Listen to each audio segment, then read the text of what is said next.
Coming to you live from downtown Detroit, this is Benzinga's PreMarket Prep with your host, Joel Elconin.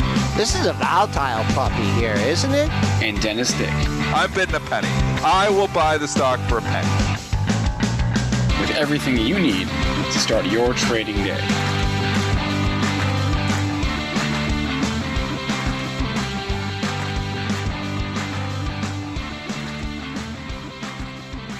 Good morning, everybody. Welcome to this Friday edition of Benzinga's Pre-Market Prep. Spencer Israel, Joel Elconin, Dennis Dick with you this morning. We're looking around, trying to understand why exactly the market is as weak as it is. We got some positive drug news overnight from Pfizer and BioNTech. Doesn't seem to make a difference this morning, so we'll talk about that. We'll talk about Foot Locker, of course. They had earnings this morning. Not that it was a surprise, but I guess it was to some people. So we'll talk about Foot Locker. We've got GAN down big this morning on their report. John Deere reported this morning. We'll take questions from our chat, as many tickers as we can. And Jason Raznick, who is the founder and CEO of Benzinga, will join us at 8:40 or so. Before I throw it to Joel, I want to make my daily announcement to hit that like button, hit that subscribe button. I did it just now myself. Therefore, you all should do it too. Now, let's bring Joel on, and Joel, recap for us what exactly is going on here. Bit of an interesting situation this morning. Yeah, I just had to hang up with the plunge protection team here, Okay. Spencer. We have a major situation here. We're down 19 handles, 19 and a quarter at 33.61 and a quarter. Had a little pop overnight. We had a strong close. We snuck into that 33.90 handle, turned around. Really didn't start losing momentum until about a little bit later this morning. Not really finding any news attributed to that. Two levels to keep an eye on the downside. Thursday's interday low, that was between 9:30 and 4:15. That was at 51 and a quarter. And then the real low for yesterday's 44.75. But here we are ending the week, and perhaps on a down note, you can move on to the crude market, and I feel like I am repeating myself every single day. The $43 level is important. Your current high, 42.96. We're down 62 cents at 42.20. Gold is not shining here, Triple D. Gold is down $25 at 19.21. Silver down 88 cents at 26.26, and Bitcoin in the red too by $180. Dennis, get in there. You got to get some bids in there to save this market. I'm trying to get out of stocks. Selling a few things here. I always trade market neutral anyways. Just selling some of my longs that aren't down as much as the market. So doing a little bit of index arbitrage here before the show starts. But yeah, I don't know. What are we attributing this sell-off to? I mean, it's just been a slow leak all morning. Is this because Biden did well? Question, because he did well last night. Let's bring in our political analyst, Spencer Israel. Political analyst. No, that's a question I think we should post to the chat. You know, I'm curious. I think he did okay last night, and we know this market probably wants, the uncertainty of Biden probably spooks Wall Street to a certain extent. One, he has floated that idea of a financial transaction tax. So we know financial transaction tax would be very bad for Wall Street. What that means is that every stock trade that you make, they want to tax the trade upwards of 0.1%. So basically it's going to be, you buy, $10,000 worth of stock, they want to charge you $10 on that. So did I do that math right? 1%? I think I did it right. Yeah. That'd be so crushing. You can see how quickly that obviously, and the rates have been, just proposed. It's been proposed for a long time. We had economists, Dean Baker, a lot of people have talked about this. They have this in the UK, I believe. They've floated this around in some other countries as well. It's had limited success because what it does is reduce liquidity. But basically, your free Robinhood trades would no longer be free. That's what Biden has proposed in part of his platform. So I think as Biden does well and starts to look better in the polls, I think Wall Street's somewhat nervous about that. So a little bit of this could be to do with the fact that Joe Biden did pretty good last night. It could also be just options expiration. I don't know. Well, we have that too. Obviously, you always have options expiration. You have more volatility, but does that mean the market? This is a pretty significant sell-off, and it could just be frothy. I mean, we've had a pretty significant move here in most of our stocks. Tesla goes up every day. I mean, let's even look here. It's unbelievable. Tesla and Apple are both green again. They completely ignoring the market here. I mean, Tesla was a lot more green an hour ago, but it's still up $16. Market's down 0.7%. Tesla goes up again. So the resilience in Apple and Tesla pre-split has just been unbelievable. And don't kid yourself. This is the pre-split run up. We've talked about it. Both stocks just flying high. It seems like every day. When is the actual split, Spencer? Just so we know. It's the same day as Apple's. Tesla and Apple, the 31st. 31st. Yep. But an unbelievable the resilience that we have seen in both these stocks in the even on the down days, they don't go down. So and then on the up days, they lead the charge. Like Tesla yesterday. Maybe we should just talk about Tesla briefly before we go to the earnings. I mean, I'm on the show yesterday and I was like, I think it's going to 2000. I didn't think it's going there that day. I thought, okay, by the end, a couple weeks here, we're maybe a week or so, we're going to get there. It went there that day. So it was 1860 when I was talking about it. And I said, I think it's going to 2000. And unbelievable. Tax on 140 points, it goes there that day. So, I mean, the moves here in Tesla is just unbelievable. There is absolutely no fear of loss. People are FOMO tripping over themselves to get in the stock. Bloody market goes down, 220 handles this morning. They're still buying Tesla. So they can't stop buying it. Obviously, nothing goes up forever. There's going to be some vicious shakeouts here, but I'm not standing in the way of this, and trying to call the end of the rocket ship. It's been a rocket ship mode for a while. So where it stops, anybody's guess. Trading up $19.16 at 20.99. There's three lows in the same area. So that's what we'll do. That's what we'll keep our focus on here today and next week. And let's see if I can even get a nifty line here. I mean, this is not rocket science here, right? Huh. Right? It's just a rocket stock. Right there. So is that 1845? Holy mackerel. That's at 1845. That's your area. That's you're the area 160 points above it.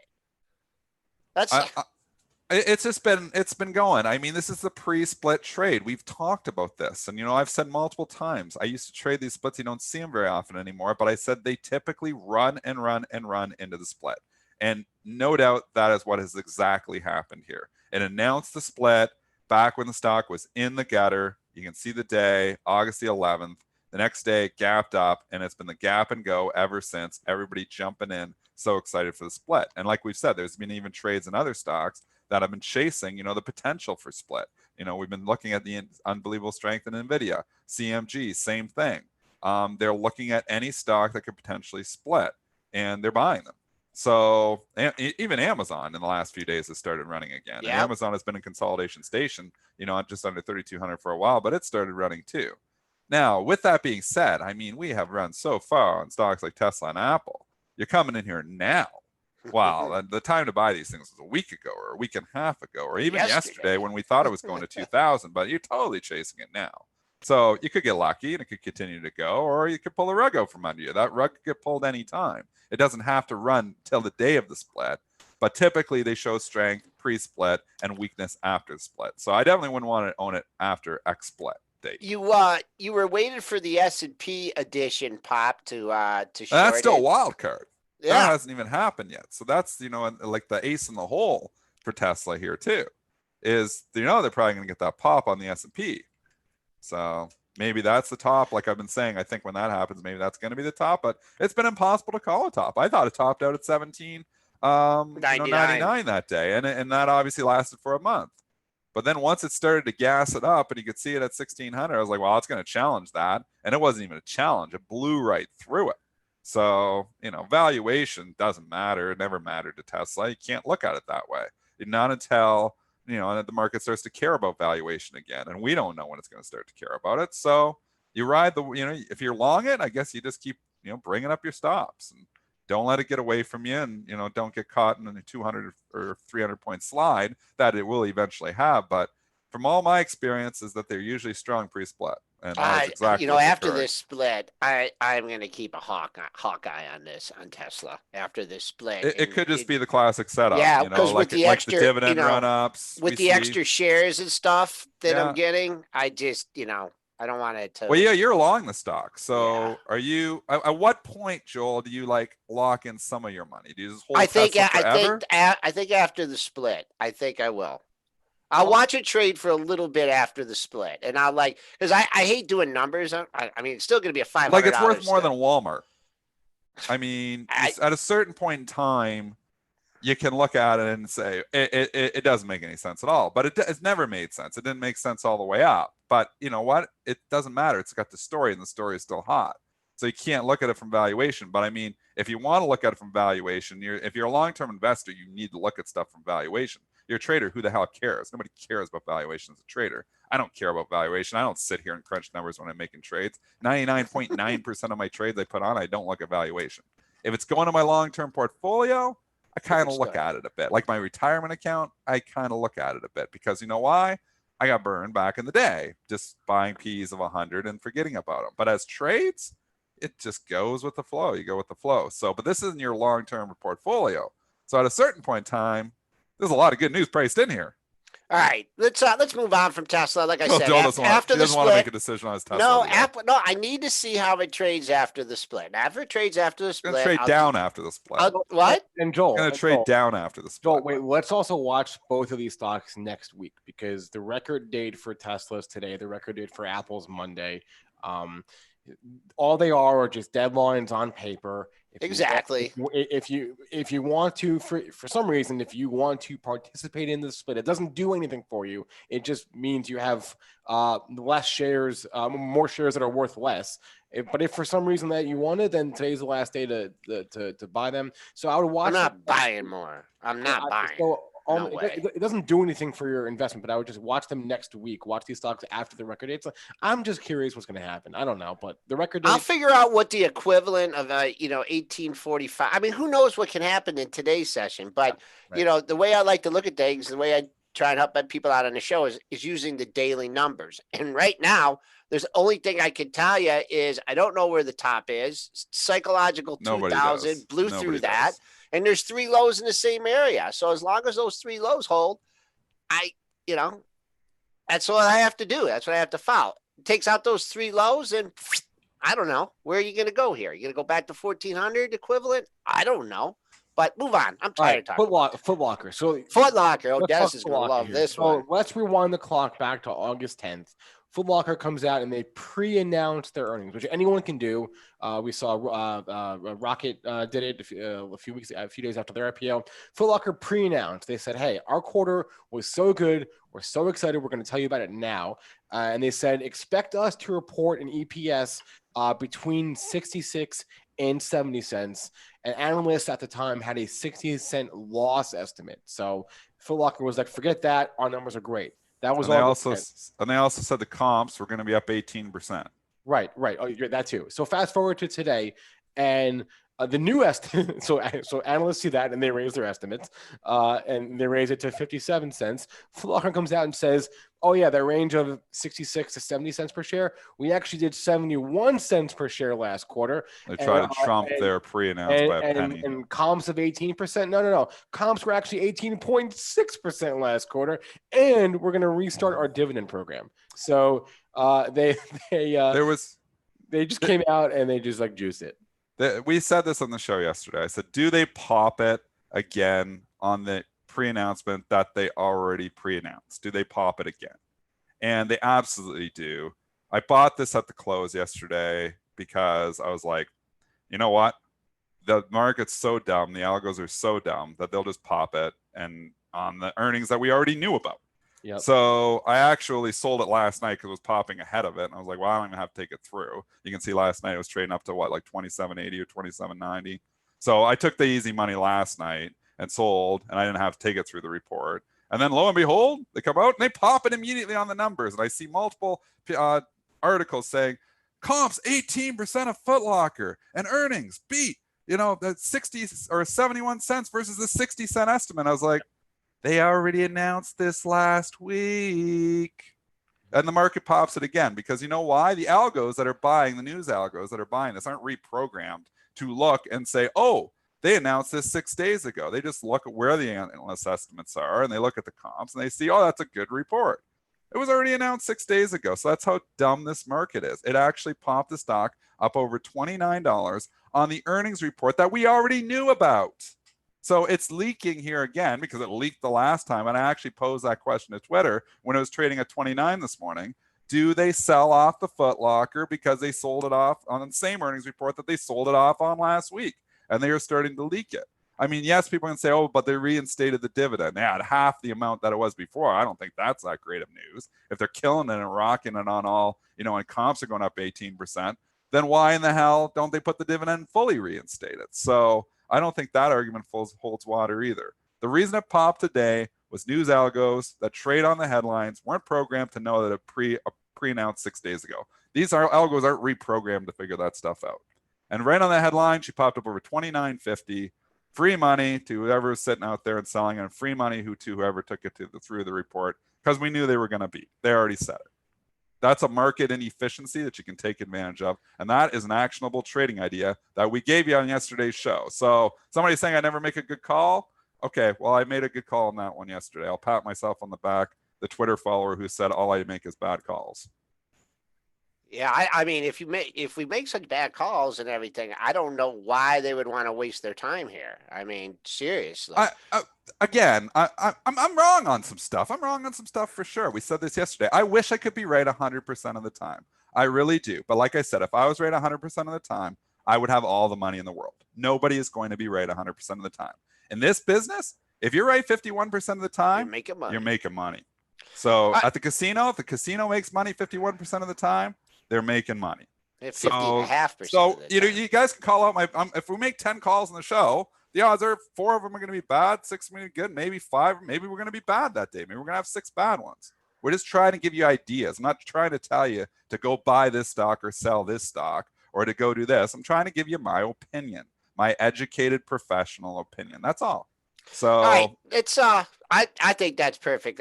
Let's just move on here and just look at the stock now, right? So we could be wrong about what it does now. And it's up $1.13 at 28.32. I mean, if you're a long-term holder of this, you got some major support at the 26, 27 area, right? That's where it came back down to after the report. So, if you're a major league holder here, there you go. There's your support. You just hold and just hope all this good news, comes out and the stock goes higher. I don't know how next quarter is going to be on something like this. But right here, it's trying to hold $28. And then let's just look at the range for today. And of course, the first important number I'm going to give you is the close. We're well above the close. We're up over $1. And then let me see what the daily highs come in at. 2 daily highs. All right, we broke up. Just use the close as support. Oh, that's right near the 27 level. Now, I think you get a gap fill on this one. I think you get down under 28. Why That's not? what I say. You're rallying on news we already knew about. Yep. I know it's already starting to fill. It was up at 29.5 and it's starting. I'm not a buyer. Why people are starting to realize here. Not a buyer here. No, because you know why? This announcement that it popped up like 10% or 15% last week was faded hard. So now you get the same report and you're gonna buy it again. History repeats itself, a lot of times, and this history was 6 days ago. So I'm not buying Foot Locker here. Maybe it's gonna be different this time. Who knows? But from what I can see is that these numbers are really not much better than what they pre-announced last week. They sold it last week. It's already $1.50 off the highs. I'm not buying it at 28.27. The play was to buy the close and sell it into the rip this morning, because the market just doesn't figure it out. It forgets 6 days ago that they pre-announced. I just Unbelievable think how dumb this market is. I just think it's funny that they pre-announced and then they came in over that bar just by a hair, just because they could.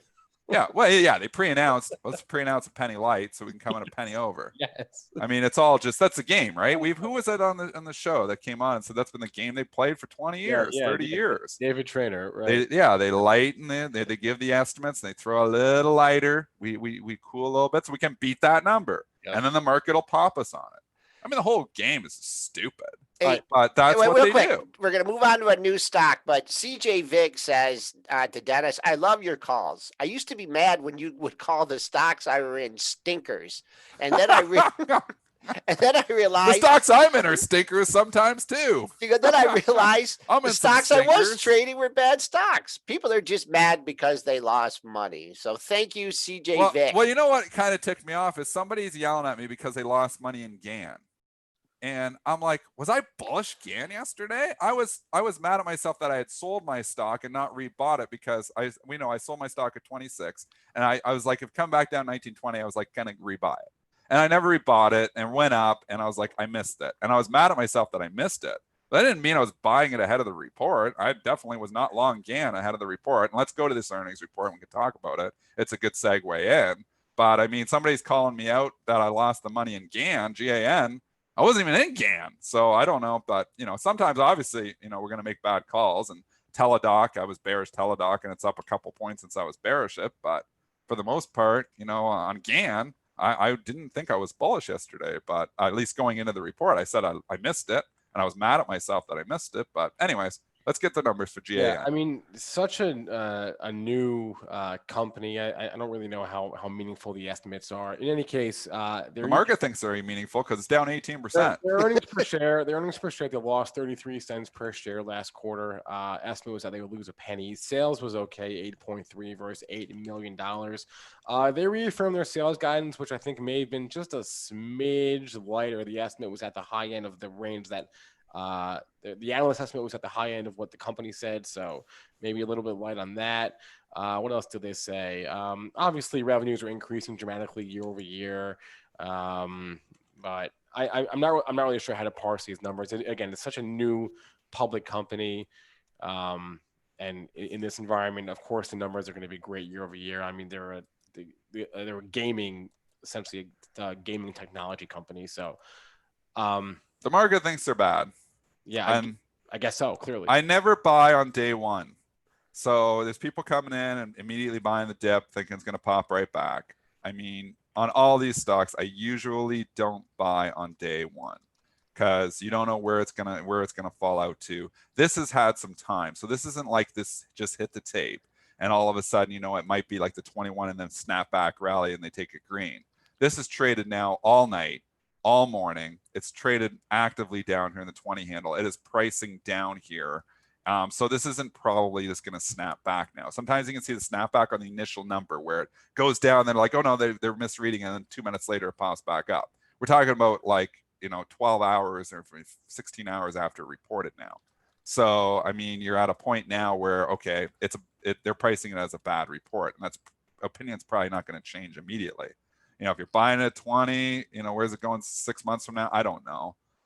There is some great support down in the 20 area. So if you think it's going to bounce, it might be. But again, I don't like buying them on day one. I like to wash out, start to turn and maybe curl up at the bottom after a few days and then maybe a strike. But buying on day one, sometimes it's in a continued washout. So I'm not a buyer until it stops going down. Not bouncing. Not bouncing. What do you got? You got a tight market there? What, 20, 40, Oh, yeah. 60? It's actively priced down here, Joel. Yeah, 10-cent market, nickel market. Okay, you want this thing, you wait for $20. You got all those lows in that area. But would you buy it on day one? No, I wouldn't buy it. I wouldn't buy it on day one. If I was short, I'd be out there if at I was short, I'd bring it in at 20. I agree. If I was short, I'd bring it in at 20. But, could it bounce at 20? It could. But I don't think it bounces right out of here. So I think you're going to get a chance. Think about how many reports we've had. It takes even with Rocket, it took Jim Cramer to get that rocket going, and it did. I mean, we joke, on the show and stuff, but it was Jim Cramer that flat out said, buy Rocket, it's too cheap. And it's been straight up for 3 days ever since he said that. So it takes somebody to come and defend it. And he's not coming and buying and defending GAN here. I don't even know if he's talked about GAN ever. So it's not a widely covered issue. Obviously, we've traded it and we like it, and I've traded as well. It's fun to trade, but it's not widely followed issue. So that's why I don't think it gets, this the media coming to its defense to turn it around. Look, it's just weak. I mean, it had the decline. It went back right there. We talked about 26 too. I know it went to 26.45 yesterday, but I think in the morning and the afternoon, I pounded the table on that $26 level. So I hope some people took clearance and then sold there instead. I just don't know where this whole sports thing is going. I just don't want to. I just don't want to make any speculations of, football and whatever and what's going on with sports. I want to be extremely optimistic, and sports are going to be back right away, and people are going to be gambling and making money like crazy. So this sector to me, it's just kind of hands off. I don't own GAN. I don't own DraftKings. I don't know. I own any of LCA, and it's a small play on sports betting. Obviously, it's more play on online gambling, though. GAN, I do like it in the 19 to 20 area. I do like it there, but I'm not buying it on day one. So that's just what I'm doing. I mean, I'm not going to buy the dip on day one because I've been burned buying the dip on day one too. And from my experience, they don't turn around on a dime. The only problem is I won't look back at it for a few weeks, and then maybe it starts to turn it around. So wait till you stop going down. That's the best thing, that I usually do. What about your LCA, since you got the entire Wall Street following you on LCA? I'm still in it. It's been a good one. It's shaking you at 15. Oh man, Joel, it was shaking you. I got in with Sean Udall around 1370, and it went straight down. And then I bought more around 12. I put more on. I don't usually do that, but I added to it. And now it's up at 1478. I did lighten it up a bit. I knew it. I did lighten it up a bit because I was heavy in it.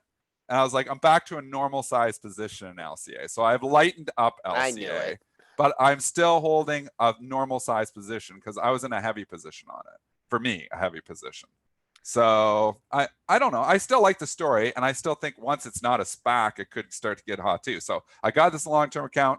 I'm going to hold on to it. I kind of had almost a double size position on because I kind of liked it, and I was too big. So I lightened it up. Now I'm still sticking with it though. In the long-term account, I'm sticking with LCA. I think that story is going to get hot here eventually. It's just so funny. I can look at these charts and I can know your positions, and I can just... You see it come back like that. No, who sells at a loss? No one sells at a loss. No, nobody on Wall Street sells. The markets only go up. They only go up. We only go up. We do sell at losses. The whole name of the game is to cut your losers quick, and don't let the winners ride. But obviously, in some cases, it comes back. It's like, oh, I got my money back. And I got the loss aversion in me. I tell you, don't worry about loss aversion, and then I do the same thing. Okay, I just want to. I'm just saying, and I'm not going to say anything else about this. I'm not going to talk about LCA, but it better clear 15. Good question. What is the normal size position on a percent of my portfolio? I have so many stocks. And like I said, I used to have over 100 stocks in my long-term portfolio. I probably got about 50 to 60 now. And so I would say LCA was probably 2 or 3% of my portfolio, which is too big for that stock. It's kind of speculative. So I got it down to about 1% now.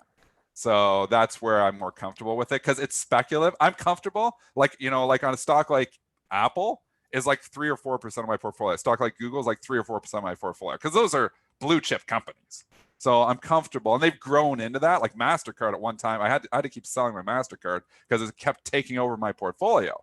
It kept going up and up and up and up and up. And at one point, it was getting to like 10% of my portfolio. I'm like, I'm too much in one stock. I mean, if you only have 10 stocks, you want to put 10. Kramer says, go 5 or 10 stocks, you're diversified. I've always, I'm running, some pretty good money, and I'm like, I just feel more comfortable having 40 or 50 stocks. So where I'm fairly diversified. I don't know how the hell you do that. I do it poorly sometimes. I'll tell you. You want to know? When you got that many stocks, you screw them up. I had a stock that got taken over. It was a smaller stock. It got taken over. I didn't notice until a week later. It got taken over. So obviously you don't manage it. It was a smaller stock, but who the hell owns a stock? It gets taken over. And I was like, I'm looking at the stock up 30%. I was like, what is that? Why is it up 30%? And it was a speculative position. I was like, oh my goodness, it got taken over last week. I didn't even know it. So obviously maybe you own too many stocks when you're not noticing the one that gets taken over in your portfolio, but I digress. Let's bring us back to the markets. Yeah. You know what? I think throwing in the long-term stuff here on our show and the short-term stuff, I think it kind of confuses people here. Maybe we need to start doing separate things. 15 I don't agree with that. I think you need to do both. I think 15. You need to be a long-term investor. You need to be a trader. 15. Or you need to do one or the other. 15. That's all I have to say. And if this doesn't close over 15 in the next week, it's going back down to 12. JP in the pre-market chat just asked how many positions we all have. I just counted. I have 15. So you got some stocks too. Well, Spencer's building it. Spencer's building it. It's stocks and ETFs, but it's 15 positions. You see, in my trading portfolio, sometimes I have 200 on my over. Like I have a lot of stocks sometimes. I don't tonight. In my overnight portfolio, I only have 20. These are stocks. I liquidate my overnight portfolio every single day. So I get out, it's like I've positioned myself. Like I've been positioning myself long Tesla a lot of days in my overnight portfolio because it seems to pop up the next day. And that's not an investment. That's just like taking advantage of this run that it's been on. And, I'm trying to buy the strong stocks, sell the weak ones. And, and that's the way I'm trading the short-term portfolio. The long-term portfolio is something I try not to look at. I don't log into it for a couple of weeks. And that's probably why I didn't know that stock I'd taken over, because I'm not looking at it. I kind of know what I have. So you kind of know, but there's some smaller ones that I don't check them every day. And what should I do with my L brands? You told me you were going to go into my account at 24 and sell it. I was wrong. I'm wrong, Joel. That's sell it wrong. now, You got though, your money right? back. Get out. I can't believe that stock. It keeps going up. What the hell? Joel, maybe you're right. You just cannot fade Joel Elconin. Yeah. If he's got in his portfolio, eventually he makes money. Yeah, exactly. This guy knows how to trade stuff. Him and Jason okay. Raznick. These are your gurus. Exactly. I go with Jason. No Losers. Jason Jason has all the doesn't have winners. losers, and Joel doesn't have losers. Yeah. I have a lot of losers. Let's go. Stocks. All right, I'm going back to the stocks here. And actually, real quick, if I can just bring it back. When Foot Locker pre-announced, an analyst from Susquehanna came out and said that'll be good for Dick's and good for Nike. Nike reports in like a month and a half, so don't worry about them. But Dick's reports earnings next week. They report earnings on the 26th. So maybe what's good for Foot Locker is also good for Dick's next week, and Nike whenever they report in like a month. I mean, the outdoors thing that Jason has talked about a lot too. I mean, is still with Dick's as well. A lot of outdoor stuff there. So I can't argue with that. Maybe Dick's. Yeah. When does Dick's report? What's the actual day? The 26th in the morning. So that's what? That's, I don't know. That's Wednesday or Thursday? Wednesday. Yeah. Interesting. I think they're going to be too. So we'll see. All right, let's go here and look at consolidation station here, 44.48. Look at that. TradeTheRange.com and that one, 44 to 48. Waiting for the earnings. They consolidate ahead of these earnings sometimes. 50's key. You clear it. You see 50 on a pop in a pre-market. Be interesting. 2 monthly highs there, December and January. I mean, it used to go there, but now you just order everything online from Amazon. We should talk about this Pfizer headline, this Pfizer and BioNTech headline from last night, that they were out with positive phase 1 data, and they said that their latest vaccine candidate, their COVID vaccine candidate, showed fewer side effects than their first one, and positive phase 1 data. If this were a month ago, we'd be up 300 points. Yeah, we are not up in the overall market this morning. BioNTech and Pfizer both are up this morning, but I saw that headline, and then I looked at the futures, and I was surprised to see us not really react. They're numb to it. They've numbed on the vaccine news. Unless we get like a one like this is our one that's going to work. They have become numb to the vaccine news, the market. And that's obviously concerning as well. And I mean, you look at this reopening trade and man, has this gotten ugly again. It was looking good for a few days and they turn it. I mean, Boeing now 168. So it had, the little run there where, okay, the reopening stocks are getting hot again. Every time they get hot for a few days, there's selling opportunities. American Airlines is right back down at $12.40. Delta Air. So now I guess, you've pulled back, and if you want, there might be a pop in here somewhere, but, as opposed to chasing them a week ago. But it's tough because there's so much separation here between the reopening stocks and the stocks that obviously are benefiting whether we reopen or not. And that's all the tech stocks. So the separation here has been incredible. Obviously major underperformance from a lot of these reopening plays. They've come back down again. The cruise lines have held up fairly well. I guess, RCL, it's the only one that's held up well. CCL has come back down too. If you want to take a shot, you can look at the CCL 1283, 1440, but this has been a tough long. Every time they pop up, it's just a selling opportunity. So if you get the pop, book the profit. Why is anybody else working on a vaccine now? Why are any of these companies working on a vaccine? What do you mean? Because Russia has the vaccine. Oh yeah, Sputnik 5. We already solved the thing. What's the name of it? It's over with. How do you say that? Sputnik 5. Come on. Yeah. Sputnik. I don't know why you got. I Give don't me know why some of that Sputnik. I'm ready to go. Let's go to the movie theater. Let's go for we'll take a shot of Sputnik, and then we'll go watch our 15-cent movies in AMC. Life is awesome again. You're the only person that doesn't know what Sputnik is, I feel like, Dennis. All right. Yeah, pretty much. It's a vaccine. It's Sputnik There now. we go. That's what it is. All right. Back to here. So 8:35, Jason. I don't read enough. No, clearly not. Jason Raznick will be on with us in a couple of minutes. You know what? Let's go to the chat because there's a few tickers in the chat that I wrote down I wanted to get to. And then what we say, you do the opposite. Okay. Right. What do you? So Easy Mike. Sometimes that works. 49% of the time that might work. Yeah. So we talked about Foot Locker, Dick's. Easy Mike asked us earlier about Under Armour UAA, which is not one we've looked at recently. This is one that I had this for about. Okay. I got the spread on, but I'm hedged. I'm long UA and short UAA, but that's just an herb. All right. I'll work out of that today. Dennis, you're going to talk about the long-term performance of this stock and why would you want to own a stock like this? Pretty much. Okay. Why own the dogs? I don't know why. I don't own it, but I actually do. Like I said, I have the spread on right now, but I'm net neutral to stock. Let's see if I can do this here. What are you trying to show me? I'm trying to do. Always trying to draw a line. I'm Look holding at him right on the fly. He's drawing these lines. Purple shit. crayon for me. Jeff Oh, my Mackey, eat bad. your heart out. Oh man, it's not doing. I want to That's get a the top. downtrend. I think that's a know. downtrend. No, come on. Oh, no, that's an uptrend. I'm gonna try. Oh, no, wait. I'm gonna try it again. Wait. I'm gonna try it again. It's just what I'm trying to do, folks. This is definitely an 8-day downtrend. When does this report? Under Armour? That's a good question. Let's go into because they'll probably have a 3-day run up. If I was shorted, I'd cover it 3 days before the earnings. I meant to draw the trend line off here, off this $10 high. It's not clear downtrend on there. Clear downtrend.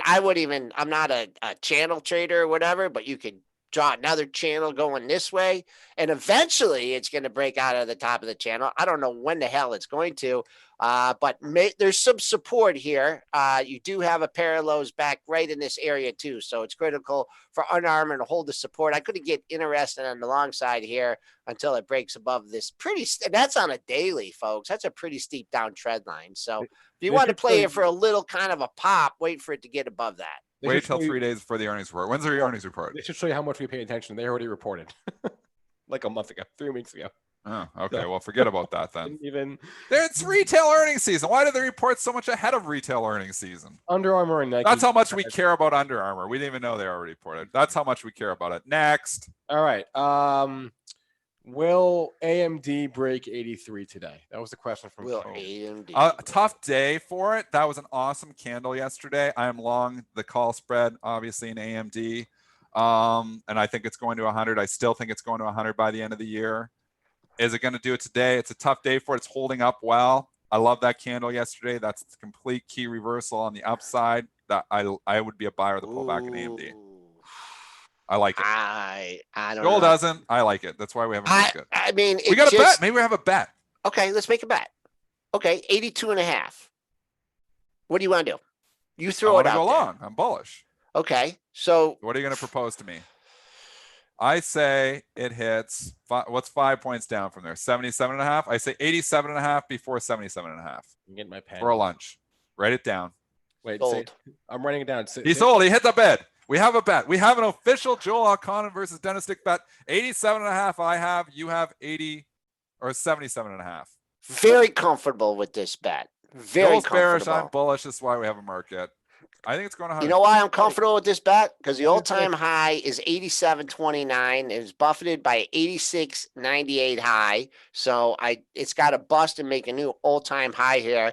And this is just due for a sleeping period. You know, a trading range, maybe 75 to 85 or something like that. But I like this one. I like it because I know wanted to do it when it was at like 80. You're not scared of that nice candle yesterday? That was a nice candle. No, because I got 3 other highs in that area that you got to plow through. We're going to plow through that. Maybe not today because this market is ugly. It's a tough day. But if the market was up, this stock would have been higher. 83. I'll give you that. So 83, but then you got to get through 84.02.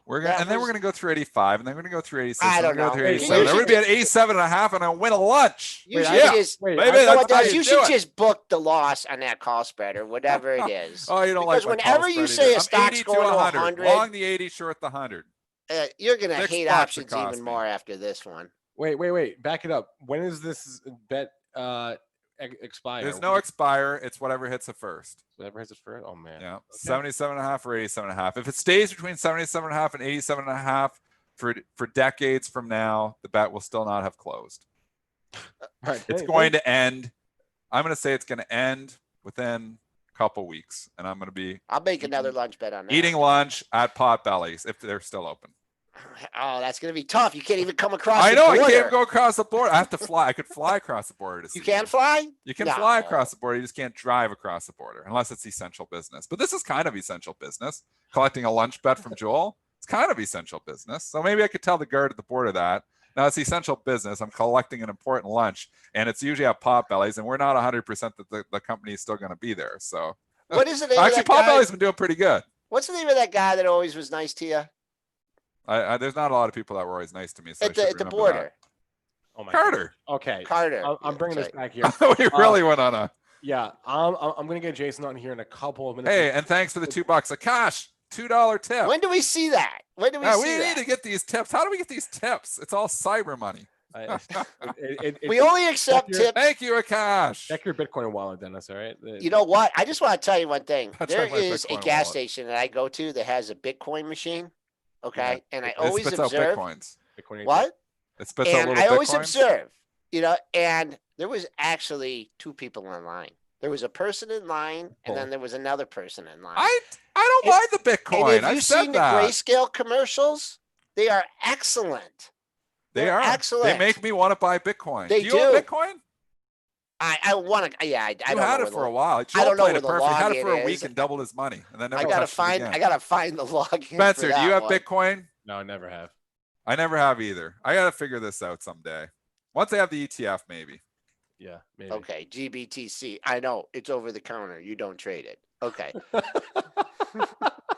I don't like over the counter. because you can't abuse people in the after hours and pre-market. That's I why don't Dennis abuse doesn't anyone. like it. All right. I provide liquidity, Let's Joel. just do. All right, no here. Liquidity for people to lose their money. All right. I love lots of losers. I'm red in a lot of stocks here today. All right. Jason Raznick is the founder and CEO of Benzinga. He joins us every Friday, and he is joining us now. Jason, let me see. I can hear you. Jason, good morning. What up? What up? What up? Nice shirt. Thank you. If a lot of you guys in the chat room on the premarket.benzinga.com received your Benzinga Detroit shirt. We have our kids, Josh and Riley, sending those out every day. I'm still waiting for mine.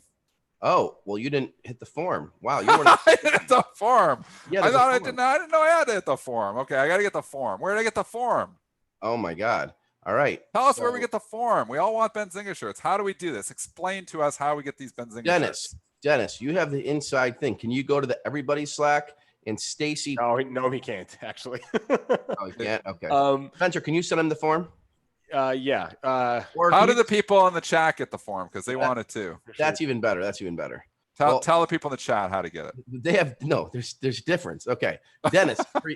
Dennis, for you, email Stacy at Benzinga. Dennis. And this is for everyone else too. I feel No. I'll do everybody else in a second. Spencer, we're on early today. We have a couple minutes to go over this. All right. So email Stacy. Stacy, come over here. The guy's gonna come. Yeah, but come over here, Stacy. Dennis. He builds at Benzinga. He doesn't have a shirt. Can you talk to him? And tell him? Yeah, I know. I can put. Okay, I gotta put this. I have this ridiculous shirt. It's Yeah, he comma wants comma shirt. comma Oh, man. comma Oh, comma why- chameleon.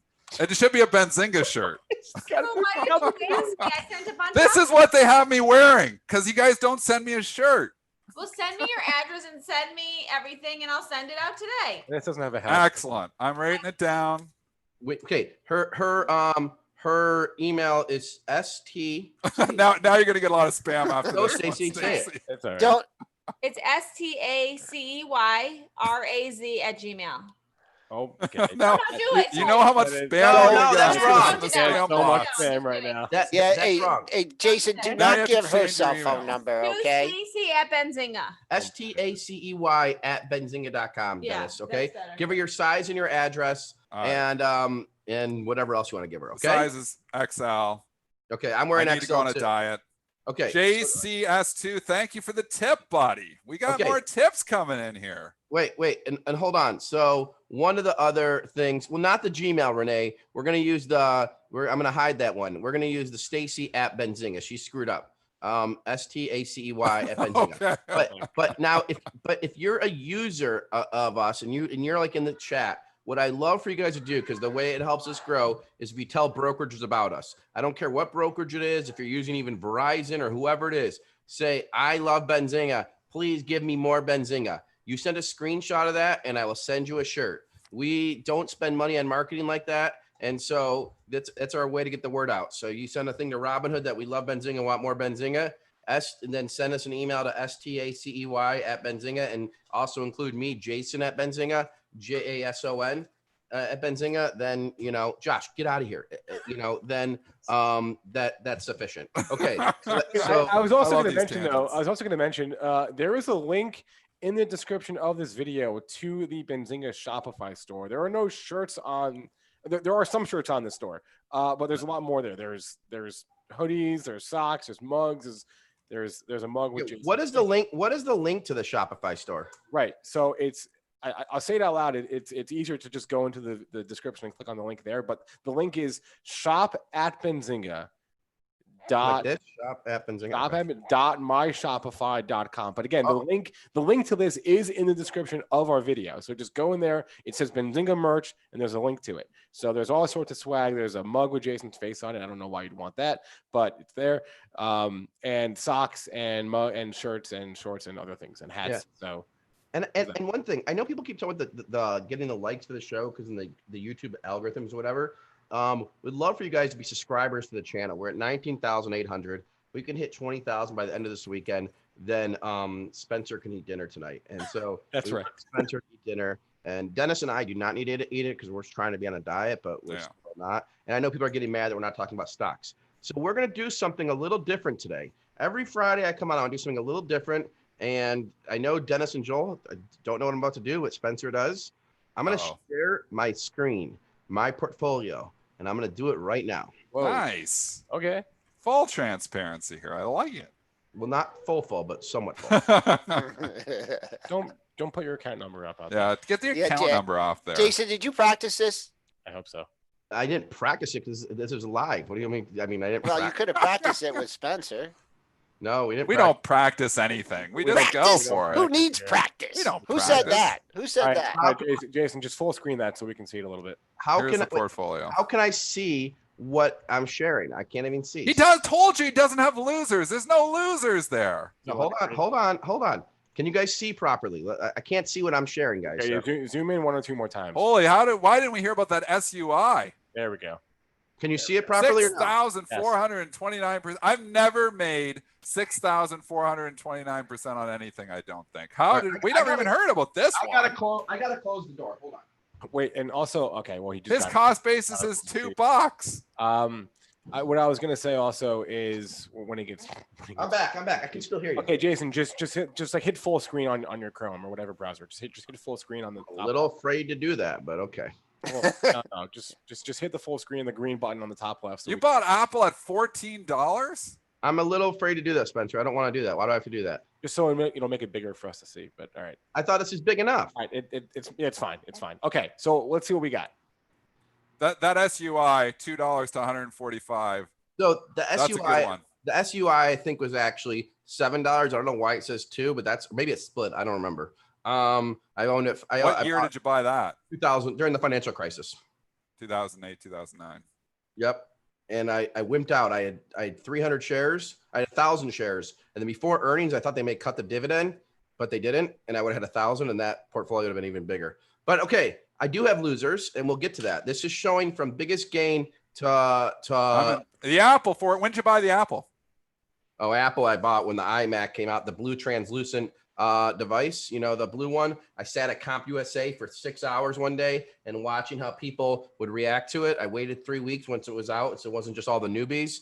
And I remember calling Alan Olander, my Stocka guy. He's like, I wouldn't buy Apple at 14. I would put it all in Disney. Well, anyways, Disney didn't change I shouldn't have said it. Disney didn't change for literally 15, 20 years.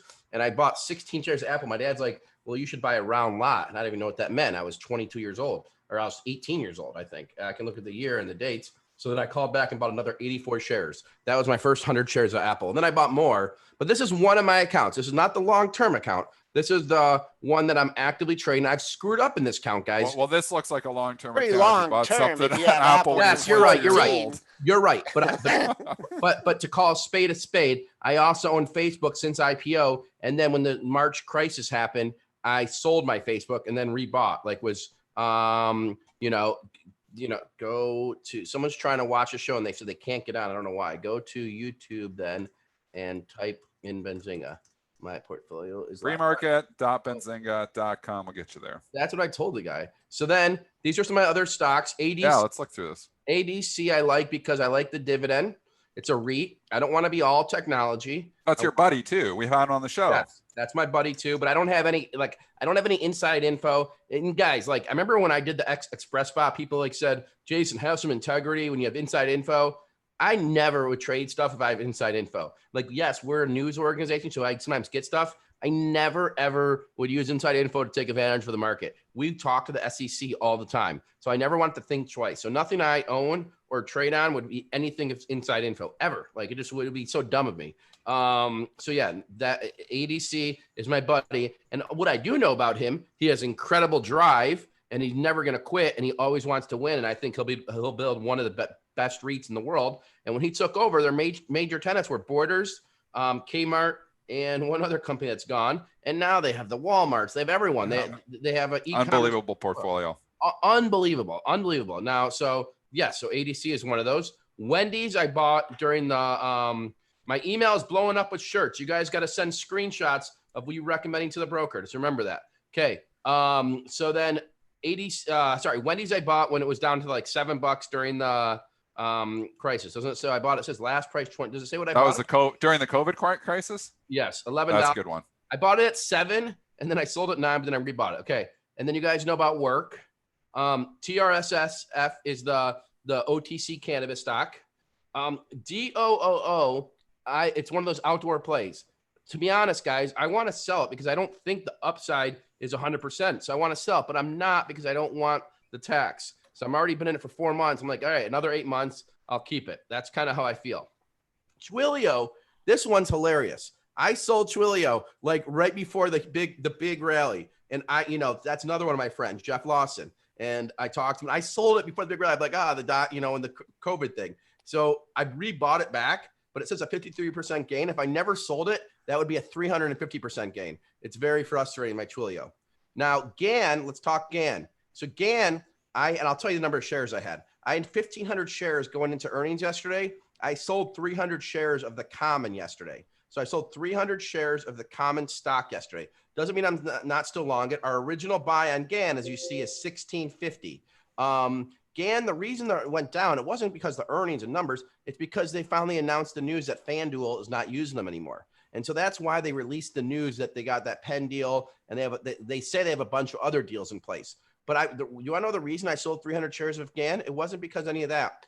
When Zoltan in the chat room, in the pre-market chat room, said yesterday or 2 days ago that they weren't interested in coming on our show, I'm like, wait, if they have strong earnings, why would they not come on our show? That was an alarm bell. If I was more aggressive and listened to my instincts, I would have sold the whole position yesterday. But I didn't. But I did not like what Zoltan said when they said they were not interested in coming on our show. That gave me a little bit of a red flag. That's why I sold 300 shares. I didn't sell 500. I sold 300. And, and I still own some call options on it, which are going to get killed today. I know that. But I'm still long GAN, but I didn't like that they wouldn't come in the show. And I thought that was an alarm bell. But it went down because FanDuel is no longer using them. That makes sense. Thank you for that clarification, Jason. Yes. Okay. Then VYGVF. That's a funny one. Not funny, but it's Voyager. Another, it's like a crypto thing. I don't know enough about it, but Steve Ehrlich's CEO used to be the CEO of Lightspeed. Really good guy. Hopefully they figure stuff out. lithium, LTHM, you guys know. Yeah, we're all in that with you. He talked us into all. Not all of us. You're not, Spencer? Me and Joel are. No. Well, look at Joel's the price, in. guys. I bought it as it went down. I bought it 558, 7. I'm up 31%. I'm right around there with you. Right around that price, I think. All right, Square is another one, like my Twilio and like my Facebook. If I'm just being honest, I owned Square originally like at $30 a share. I sold it and then bought it back because I'm an idiot. Okay.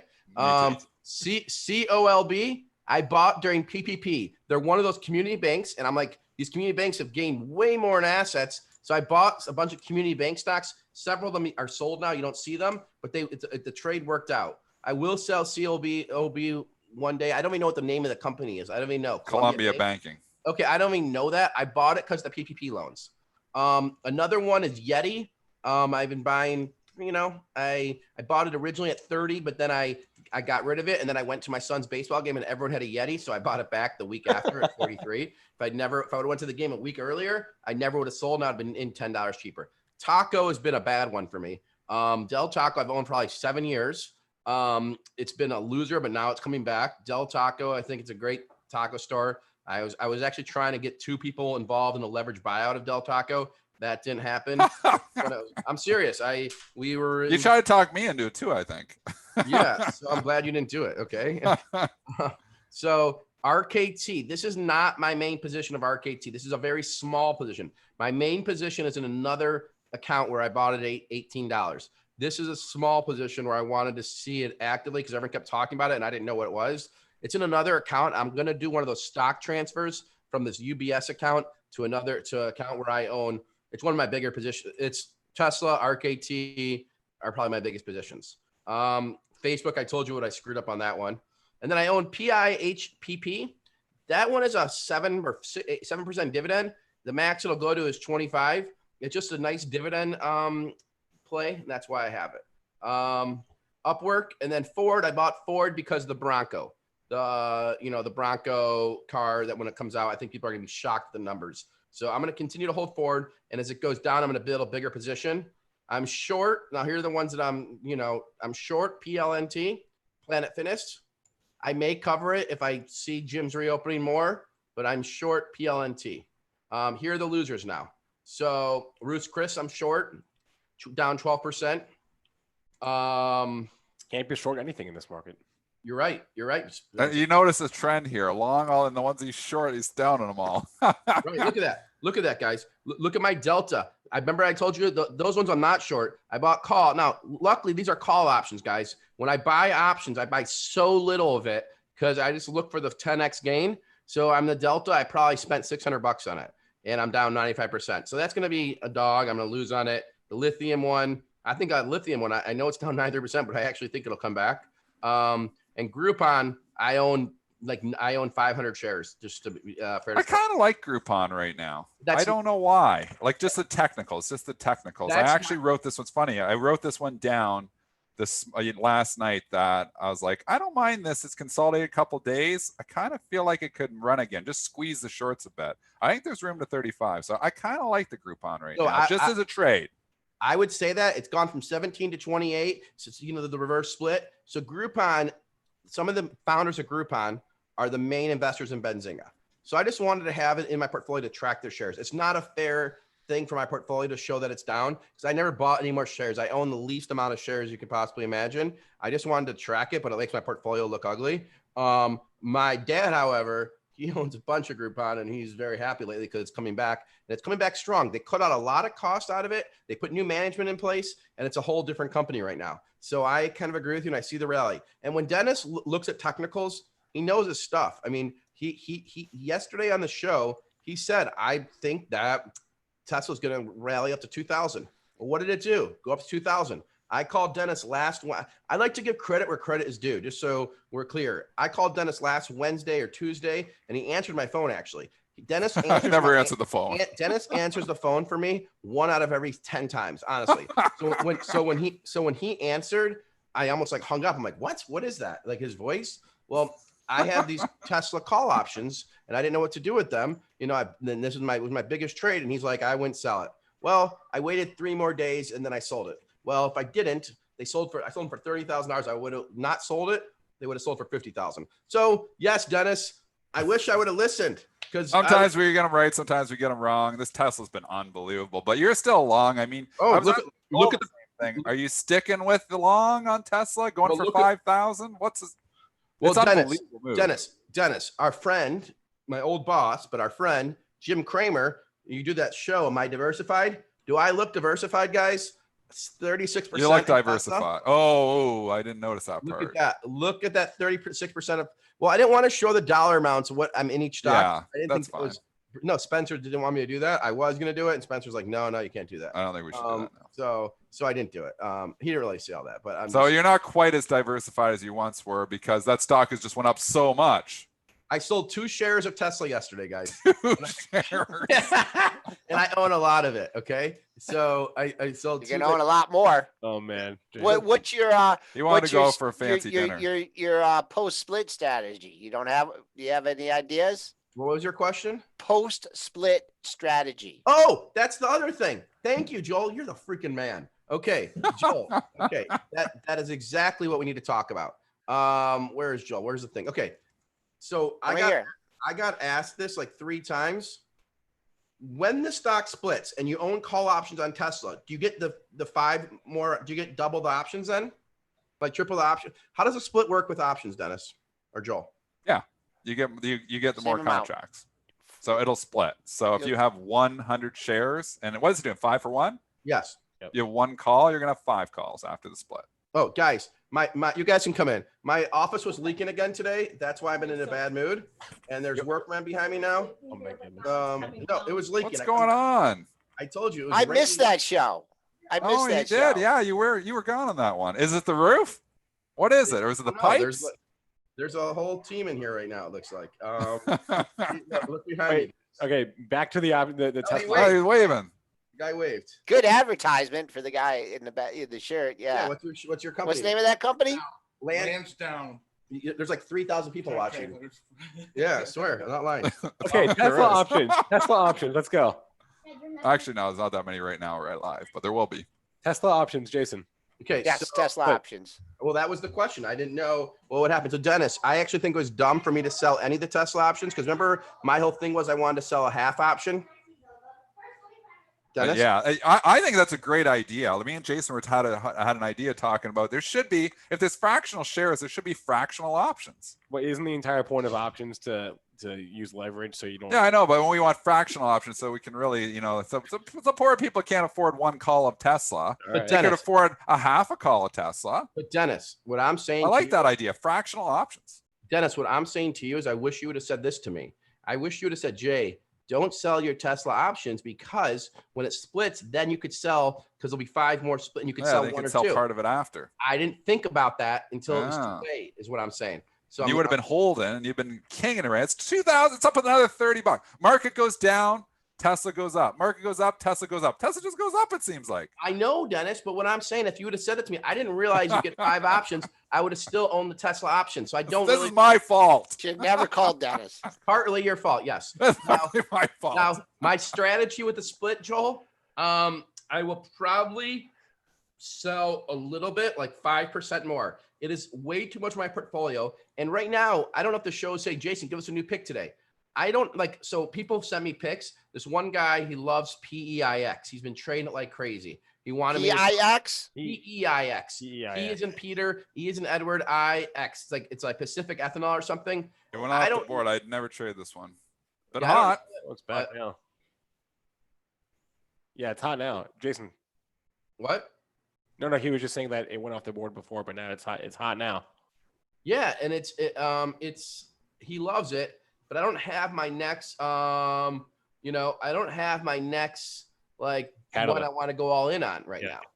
And I'm gonna find it. I just don't have it right now. So there's no big idea for today. And that's great. That's great. That's fine. That's great to say that. Don't say something just to say it, right? Jason, no gold, gold hedge, no Bitcoin, no gold, or any commodities.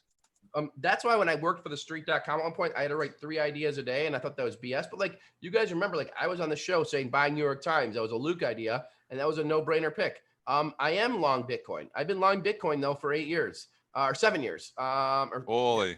That's a big position now then.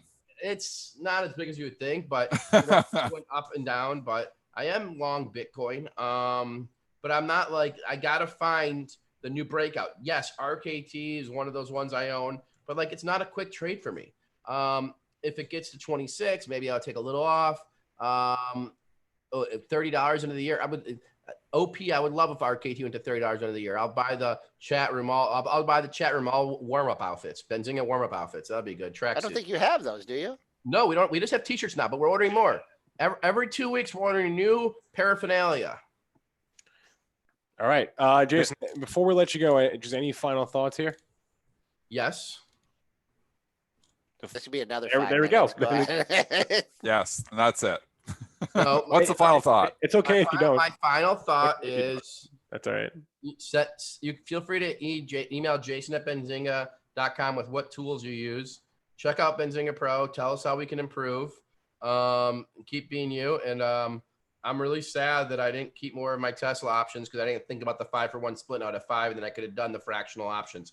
That's a mess up by me. That's a lot of money that I would have had. And so because of that, I focus in a lot more. Like I'll read Barron's this weekend because I'm going to find an undiscovered stock to make up for that. Like when I am mad at myself, I find opportunities, and that makes me focus in, and then I'll double up, leverage up, and I'll make it back. And I'll give it to you guys, but I'm not going to always have a stock pick every day because it's hard to every single day. I mean, yes, Microsoft will still be good. You're not going to go wrong. High dividend stocks, I keep trying to find those. I'm looking at REITs. I saw that Warren Buffett did some store capital. There's a lot of plays out there. I'm just saying, when I look at the probabilities, I'm looking for 300% gainers.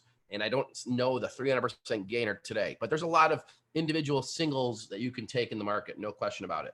I'm just looking for 300%. Okay. Thanks for hanging out with us, Jason. I'll be at your house tonight for Shabbat dinner. See you guys later. You should get your fix here for free because there's a lot of advertising happening behind you right now. The shirt, the nice prop placement in the background, Lansdowne contracting. Thank you, Dennis. There you go. It's like call this number. Yeah, I mean, guys, I came in here and there was a flood. It was, I was like, Stop the flood. Call Lansdowne. All right. Thanks for having me on the show. Right. I'll see you guys later. Bye. I got one final thought. It is options expiration. We have neglected to mention that, I believe, here, but it is important because we are flying back here on the S&P futures. We sure There's are. a lot of buy imbalances here on the open right now. That could change. It's option expiration. All it takes a couple big fish to come in and offset them. But as of right now, there's a lot of buy imbalances, and that's why you're seeing the S&Ps rip here in the last 20 minutes because these buy imbalances continue to grow. What that means is if we opened right now, the market, most of the stocks would actually open higher. So obviously the S&P futures are playing catch up for that possibility that, hey, we might have some buyers here at the open. Could be an opportunity. Again, they can flip. So, you got to take this, these numbers, are a moving target here, but just give you some examples. Coca-Cola, 247,000 to buy. AT&T, 521,000 to buy here right now. Bank of America, 294,000 to buy. Bristol Myers, 102,000 to buy. Verizon, 199,000 to buy. Pfizer, which was trading up on news, 427,000 to buy. Deere had earnings, 41,000 to buy. We didn't get to the Deere earnings. It is trading up $6 on its report. So you can see right now, market from an imbalance perspective is looking stronger. Again, these can flip on a dime though. So, if you're just buying here saying we're going to open higher, we don't know that yet. Just as of right now, we are looking higher. Just for me, I mean, I'm looking at the range here and the day may be over here, Dennis. I don't know if we're going to get back up to that 93.50. That's a big level. That's just under the week high and the all-time high we made up there. And, the buy the dippers already showed their mettle here when we dipped to 56.75. We didn't even get to the intraday low from yesterday. So it could just be a chop fest here, 33.65 to 75. So I'm not going to play the edges. I'm not going to play a breakout of the pre-market high or sell a breakout, breakdown of the pre-market low. Maybe if we get back to scratch, get on change on the session, may try a little short because I know where my out is. I can, risk to the high of the move and not sure. Maybe take a buy at yesterday's intraday low, but I just think chop is what we're going to see today. If only this show had like a producer or someone that had mentioned options expiration like an hour ago, but alas, it does not. Did you mention it? like an hour ago.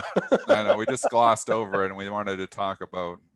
That's okay. Quite all right. All right. I want to thank all of our participants in our chats, all 3 of them. We love every comment, every like, every subscribe. We love the tips too. Thank you very much for the tips. The super chats. If you want to see more lunch beds, hit that like button, hit that subscribe button, and we'll try to do more. We haven't done a lunch bed in quite some time, but we got one today on AMD, which is nice. You can catch a replay of this show on YouTube or catch our podcast on every major podcast platform. The link in the description of this video, there's links to Benzinga Pro, to our Shopify store, to our next events. So check that out as well. Please remember all the information from all of our shows are meant to be used as informational purposes, not for investing, trading, or plumbing, or any other kinds of advice. Joel and I will be back. Joel and I will be back at 3:40 p.m. Eastern time to wrap up the day. Until then, everyone, have a good day.